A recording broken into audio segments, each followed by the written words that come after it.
અમે રહીએ છીએ 7 માર્કેટ વિસ્તારમાં અને મેઇન બજાર જે 7 માર્કેટ વિસ્તારનું છે ત્યાં જ અમે રહીએ છીએ અને આ અમારા બંને ગાડીઓને આજે લાખો રૂપિયાનું નુકસાન થયું છે.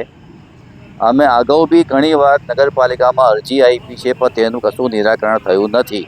ખાસ કરીને અહીંયા રોજ હજારો માણસની અવર જવર રહે છે. કેટલાય લોકો વ્યવસાય કરવા માટે ગામડેથી બી આવે છે અને આ ઢોરોનો ત્રાસ દિવસે દિવસે વધતો જાય છે. કાલ ઉઠીને કંઈક વધારે અણબનાવ બન્યો અને 2-4 માણસ બીજા કંઈક મરી ગયા તો તેનો જવાબદાર કોણ રહેશે?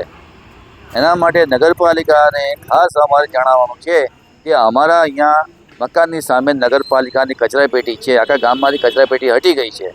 ખાલી એક જ કચરાપેટી અહીંયા રહી છે તો તેને તત્કાલની રીતે એને અહીંયાથી હટાવી લેવાની અમારી માંગ છે.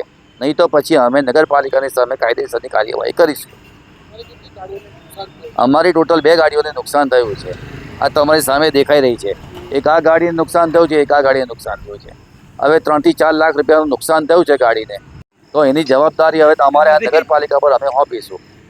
અમને આની નુકસાનની ભરપાઈ કરી આપો, કાં તો પછી તમે અનુગામે તે નિરાકરણ લાવો અને તાત્કાલિક આ પાંજરાપોળ થકી આ બધા જે બી ઢોરો ફરે છે એમને અહીંયા પાંજરાપોળ તમે મોકલી આપો. અબ્દુલભાઈ ખત્રી.